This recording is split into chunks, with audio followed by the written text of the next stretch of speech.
بسم اللہ الرحمن الرحیم۔ گل نایاب کی یوٹیوب چینل کے معزز ناظرین، السلام علیکم۔ آپ کی خدمت میں سلام، احترامات اور آداب۔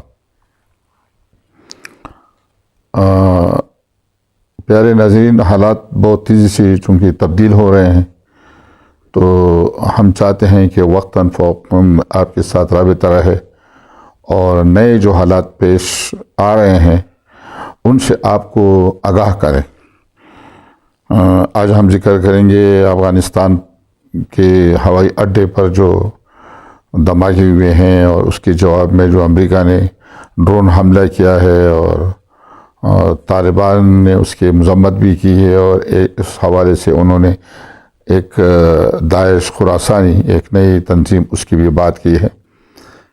تو اس حوالے سے ہم بات کریں گے، اور پھر یہ بھی بات کریں گے کہ موجودہ صورتحال میں، خطے کے خطرناک صورتحال میں پاکستان کی بہت اہم ذمہ داریاں بنتی ہیں، کیونکہ افغانستان میں موجودہ حالت اس وقت سخت کشمکش اور مخدوش صورتحال سے افغانستان گزر رہا ہے۔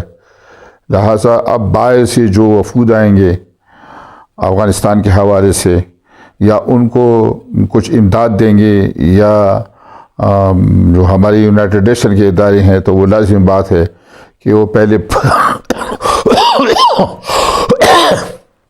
معافی چاہتا ہوں، وہ پہلے پاکستان آئیں گے اور ادھر سے حالات کا جائزہ لے کر تجزیہ کر کے تو پھر یہاں سے پھر وہ افغانستان میں اپنی جو مثبت کارروائیاں ہیں، کیونکہ وہاں پر ابھی ایک اطلاع کے مطابق آپ وہاں پر خوراکی سامان کا ذخیرہ بہت کم رہ چکا ہے اور وہ ختم ہو رہا ہے، لیکن اقوام متحدہ نے بھی یہ کہا ہے اور یورپی یونین نے بھی یہ بات واضح کی ہے کہ اگر ہم افغانستان میں کچھ بھیجیں گے، کچھ کریں گے، تو وہ طالبان کے ہاتھ میں نہیں دیں گے، بلکہ پاکستان کی تھرو ایک NGO کے ذریعے وہ دوائیاں اور خوراک اور وغیرہ وہ تقسیم کریں گے۔ اب بات یہ ہے کہ طالبان یہ بات مانتے ہیں یا نہیں مانتے، لیکن مانیں گے ضرور کہ ان کو تو ملک چلانا ہے، کسی نہ کسی کی امداد کو تو وہ منظور کریں گے۔ دوسری بات یہ ہے کہ ہم کچھ 3-4 باتیں آج کریں گے اپنے حکومت پاکستان کی خدمت میں، تاکہ یہ ریکارڈ پہ رہے کہ بعد میں وہ نہ پچھتائیں۔ ہماری کیا مجال ہے، ہم تو چھوٹے لوگ ہیں، لیکن جو کچھ ہم محسوس کر رہے ہیں ہم ان کو یہ باتیں کریں گے تاکہ وہ اس پر عمل کریں، اور بلکہ اس پر عمل درآمد کر کے حالات کو اپنے کنٹرول میں لیں اور اپنے ملک کا استحکام بڑھائیں اور یہاں کی سیکیورٹی کو لازم کریں، تاکہ ایسی صورتحال نہ ہو اچانک کہ پھر ہم اس میں دوڑ دھوپ کریں اور وقت ضائع کریں۔ دیکھیں، سب سے پہلے تو بات یہ ہے کہ ایک ملک کے استحکام کا انحصار اس کے اندرونی حالت پر ہے، کہ وہ اندرونی طور پر موجود ہو، کوئی ایسے مخالف لوگ نہ ہو جو سازش یہ کرے، یا ملک سیاسی طور پر یا معاشی طور پر تقسیم ہو۔ لہٰذا پہلے تو ہم یہ کہیں گے کہ بھائی حکومت پاکستان کو چاہیے اور آرمی کو بھی چاہیے کہ یہاں پر ایسی تنظیمیں جو ہیں، جو دہشت گرد کے حوالے سے ہیں یا کسی بھی حوالے سے ہیں، جو وہ اسلحہ لے کر پہاڑوں پر گئی ہیں یا وہ سیاسی طور پر ناراض ہیں، تو ان کو چاہیے کہ ان کے ساتھ پہلے بیٹھ کر بات کریں۔ مثلا بلوچستان کے کچھ مسئلے ہیں، وہاں کی سیاسی قیادت اور وہاں کی جو وہ لوگ جو خفا ہیں، ناراض ہیں، پہاڑوں پر گئے ہیں، تو ان کے ساتھ بیٹھ کر بات کریں۔ اگر ہم ہندوستان کے ساتھ بات چیت کر سکتے ہیں، طالبان کے ساتھ بات چیت کر سکتے ہیں، جو یہاں پر بالکل ببانگ دہل انہوں نے خونریزیاں کی ہیں اور کیا کچھ نہیں کیا ہے، اگر ہم سب کے ساتھ بات چیت، تو کیوں نہ ہم اپنے ملک کے باشندوں سے بات چیت کریں، بلوچستان لبریشن آرمی سے بھی بات کریں، منظور پشتون سے بھی بات کریں، ایسے جو اور بھی لوگ ہیں سب ان سے بات کریں، اور اس کے مقابلے میں اس کے نتیجے میں جو کچھ ہو سکتا ہے، بعض لوگوں کو اگر رہائی کیا جا سکتا ہے تو ایسے ان کو خدا واسطے نہ بٹھایا جائے، ان کو رہا کریں تاکہ وہ اپنے خاندانوں کے ساتھ چلے جائیں اور ایک خوشگوار فضا قائم ہو جائے۔ دوسری بات، ہم پاکستانی آرمی کو بھی کہہ دیتے ہیں، کیونکہ آج کل ان کے SPR بیانات دیتے ہیں اور حکومت کو بھی، کہ وہ خدا کے لیے ہندوستان کے خلاف یہ بیانات بند کریں۔ اس سے عوام یہ تاثر لیتے ہیں کہ کشمیر کا مسئلہ تو آپ لوگ حل نہیں کر سکتے، اب افغانستان کے حوالے سے آپ بار بار بھارت کو شرمندہ کر رہے ہیں۔ تو سوال یہ پیدا ہوتا ہے کہ یہ افغانستان کیا ہندوستان کا کوئی صوبہ تھا جو وہاں وہ آپ لوگ ان سے چھین چکے ہیں؟ وہ تو ایک پڑوس کا ہندوستان سے بہت دور ملک ہے، ٹھیک ہے، اس پر وہ وقت ہوتا ہے، ہر ملک اپنے لیے مفادات تلاش کرتے ہیں۔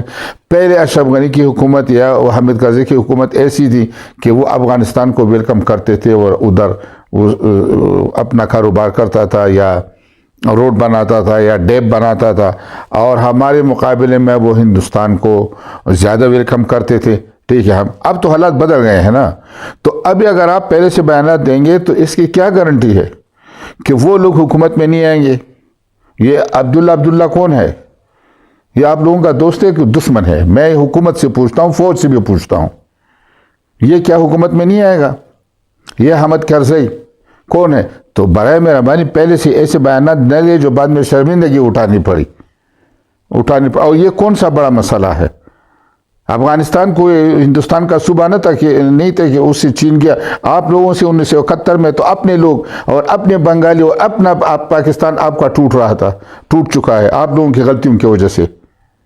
تو وہ شرمندگی ابھی تک ہمیں نہیں ہو رہی، آپ لوگوں کو اس کا احساس نہیں ہے کہ ہندوستان کے خلاف ہائے ڈور لے کر پیچھے پڑ گئے ہیں کہ ان کے جو پالیسی ناکام ہو گئی اور ان کے یہ ہو گئی اور ان کے یہ ہو گئے بھائی ان چیزوں کو بند کر دیں، عوام کی توجہ اس طرف مبذول نہ کرے۔ میں تو یہ جو بار بار آپ لوگ بیانات دے رہے ہیں، تو میں نے تو بذات خود اس سے یہ تجزیہ کیا ہے کہ آپ لوگ اپنے مسائل سے، اپنے معیشت کے مسائل سے اور سیاسی مسائل سے لوگوں کا توجہ دوسری طرف مبذول کرنے کے لیے یہ بیانات دے رہے ہیں۔ اس کی کوئی ضرورت نہیں ہے ان بیاناتوں کی۔ اپنے اندر مضبوطی پیدا کرے، اپنے اندر کو حالات کو کنٹرول کرے، معاشی حالات کو کنٹرول کرے، اور یہ جو آپ نیب کے ڈرامے رچائے ہوئے ہیں بس کرے، اس کو ختم کرے۔ 3 سال ہوئے، کچھ بھی نہیں ہوا۔ آپ بار بار ان کو تھریٹ کر رہے ہیں کہ وہ بھائی باہر تو ایک نواز شریف بیٹھا ہوا ہے، ایک اسحاق بیٹھا ہوا ہے، باقی تو تمام مسلم لیگ کے لیڈرشپ تو ادھر ہے نا، تو وہ تو جیلوں میں آ رہے ہیں، جا رہے ہیں۔ نیب اس کے خلاف ریفرنس بنا دیتا ہے، 6 7 8 مہینے سال وہ رہتے ہیں، پھر اس ریفرنس کو ثابت کرنے کے لیے کاغذات عدالت میں دینے پڑتے ہیں، وہ نیب والے کر نہیں سکتے، تو ان کو ضمانتیں ملتی ہیں، پھر واپس آ جاتا ہے۔ اور آپ لوگوں کو پتہ ہے کہ 7 سپریم کورٹ کتنا سخت بیانیہ اور کتنے سخت ضمانت دیتے ہیں نیب پر۔ تو یہ ڈرامے چھوڑ دیں، اگر کچھ ہے ثبوت ہے تو واضح طور پر کر دیں، نہیں ہے تو اب سب کو پتہ چل چکا ہے کہ یہ نیب ویب نہیں ہے، یہ ایک انتقامی کارروائی ہے۔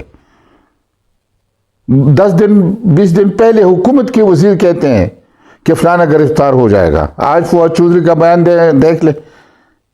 تو بھئی اگر یہ نیب آزاد ادارہ ہے تو تم لوگوں کو کیا پڑی ہے اس میں کودنے کے لیے؟ چھوڑ دیں، بس ان کو اپنا کام کرنے دیں۔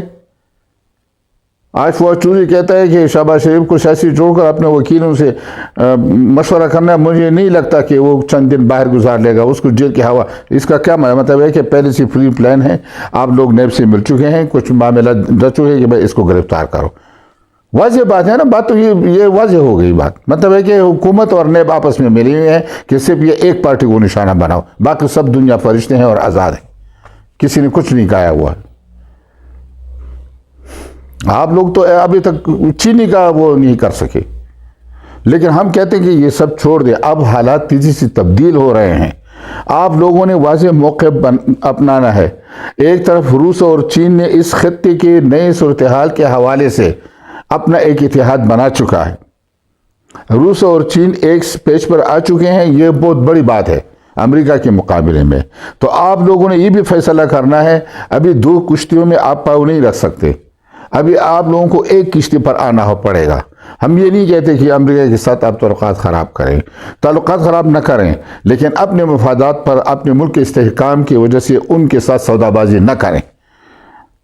ایک طرف ایبسلیوٹلی ناٹ کہا گیا ہے، دوسری طرف اسلام آباد کے ہوائی اڈے پر امریکن فورسز لینڈ کر رہے ہیں اور آئے ہیں۔ بھائی کیوں آئے ہیں، کس وجہ سے؟ بعض لوگ اس کے لیے توجیہات پیش کرتے ہیں کہ بھائی یہ تو راستہ ہے۔ بھائی راستہ کیا ہے، کیا مطلب ہے اس کا؟ یہاں خطے میں تو ہندوستان کا ساتھ، ہندوستان میں کیوں نہیں اتر رہے؟ کیا فرق ہے ہندوستان پاکستان میں؟ قطر سیدھا کیوں نہیں جاتے؟ یہاں لانے کا کیا مسئلہ ہے؟ تو سب دنیا اور سب تجزیہ نگار اور لوگ اس بات کو بہت مخدوش اور تشویشناک حالت سے دیکھتی ہے۔ تو میں یہ کہہ رہا ہوں کہ ہندوستان پہ انگلیاں بند کر دیں اور اپنے ماحول کو جلد از جلد اس کا کچھ فیصلہ کریں اور اس طرف جانے کی بات کریں۔ دوسری بات یہ ہے کہ مہنگائی حد سے زیادہ بڑھ چکی ہے۔ اس کا کچھ 3-3.5 سال، اب چوتھے سال میں ہم جا رہے ہیں، اس کا کچھ آپ لوگ بندوبست کریں۔ حکومت کو احساس ہے کہ نہیں، لوگوں کا جینا دوبار ہو چکا ہے، وہ ایک نوالا خریدنے کی ابھی ان میں روادار نہیں ہے۔ اور اپوزیشن کی کیا بات ہے؟ وہ اتنا کمزور اپوزیشن ہے کہ وہ آپ لوگوں کا کچھ نہیں کر سکتے، وہ ٹوٹ پھوٹ شکار ہو چکے ہے۔ اور ابھی 2023 کا الیکشن آنے والا ہے، عمران خان کی حکومت 2023 تک، باقی تو اللہ جانے کیا اچانک کیا ہوتا ہے، لیکن پاکستان میں سب کچھ متوقع ہو سکتا ہے، وہاں تک رہے گی۔ لہٰذا لیکن سب سے بڑا مسئلہ ہمارا سی پیک کیا ہے، اس خطے کے حوالے سے جو بین الاقوامی طور پر سب بندی ہو رہی ہے، اس میں جو ہمارا انوالو ہوگا، پاکستان اس میں بہت خطرناک صورتحال میں رفتہ رفتہ اس میں گر چکا ہے۔ پاکستان کی اہمیت زیادہ ہو گئی ہے، لیکن ہمارے قیادت کو اور ہمارے سیاسی قیادت کو اور غیر سیاسی قیادت کو چاہیے کہ وہ اس پر نظر کرے اور اس کو اہمیت دے اور یہ کوشش کرے کہ ان حالات سے ہم ملک و قوم کے لیے کیا فائدہ اٹھا سکتے ہیں، نہ کہ پہلی کی طرح یہاں پر آگ کے شعلے برس جائیں اور بارود کا گیم یہاں پر شروع ہو جائے اور عام آدمی وہ دہشت گردی کا شکار ہو۔ پاکستانی فوج کو میرے خیال میں اس کا احساس ہو چکا ہے، اس لیے انہوں نے آج تمام سیاسی پارٹیوں کی پارلیمانی لیڈروں کو بلایا ہوا تھا اور ان کو خطے کے حوالے سے بریف کیا۔ یہ بہت اچھی بات ہے، پہلے یہ چیز نہیں تھی۔ اب ان کو یہ احساس ہو چکا ہے کہ حالات اس حد تک پہنچ چکے ہیں کہ کسی بھی چیز کی، کسی بھی تبدیلی، کسی ہنگامی صورتحال کی شاید فوج علیحدہ ذمہ داری نہیں لینا چاہتی ہے، لہٰذا وہ سیاسی لوگوں کو بار بار بلا رہی ہے، ان کے سامنے پورے حالات کا نقشہ پیش کر رہے ہیں اور ان سے پوچھ رہے ہیں کہ اگر ایسے حالات ہوئے تو ہم اس کے لیے کیا کریں گے۔ تو میں یہ بار بار اس لیے یہ ریپیٹ کر رہا ہوں کہ بعد میں کچھ نہیں ہو سکتا۔ اگر پانی سر سے اونچا ہو جائے تو پھر کچھ نہیں، ابھی کچھ فیصلے آپ لوگوں کو کرنے پڑیں گے، کچھ فیصلے کریں، ڈیسیجن پاور ہے وہ لے لیں۔ اگر آپ اس شش و پنج میں رہیں گے تو وقت گزر جائے گا، غلط وقت پر پھر صحیح فیصلے بھی اگر آپ کریں گے تو اس کا کوئی فائدہ نہیں ہوگا۔ غلط وقت پر اگر آپ صحیح بھی فیصلہ کریں گے، دنیا کی تمام سیاستدان، ولی خان کو اللہ بخشے وہ یہ کہتا تھا کہ سیاست اسی کو کہتے ہیں کہ صحیح وقت پر صحیح بات کرنا۔ اگر آپ صحیح بات بھی کر رہے ہیں اور وقت گزر جائے گا تو اس کا بھی کوئی فائدہ نہیں ہے۔ اگر وقت آیا نہیں ہے اور آپ اس وقت سے پہلے ایک بات کہہ رہے ہیں، لوگ اس کو نہیں سمجھیں گے۔ لہٰذا سیاست اسی کا نام ہے، دراندیشی اسی کا نام ہے، عقل مندی اسی کا نام ہے کہ صحیح وقت پر صحیح بات کر کے اس کے موافق قدم اٹھایا جائے۔ لہٰذا میں آج آپ لوگوں سے اجازت چاہوں گا اور اس بات پر بار بار رجسٹ کروں گا کہ اب وقت ہے کچھ فیصلوں کا، وہ جلد از جلد ہونے چاہیے، نہ ہوئے تو یہ خطہ خطرات میں گر جائے گا اور پھر اس کا کوئی حل ہمارے پاس نہیں ہوگا، سوائے اس کے کہ ہمیں یہ بھی پتہ نہیں ہوگا کہ کون سی گولی کہاں سے آ رہی ہے اور کس کے لیے، اور کون کیا کر رہا ہے، کون کس کو کیوں مار رہا ہے۔ اس صورتحال سے نکلنے کے لیے ضروری ہے کہ سب مل کر بیٹھ جائیں اور کچھ اہم فیصلے کریں۔ والسلام، شکریہ۔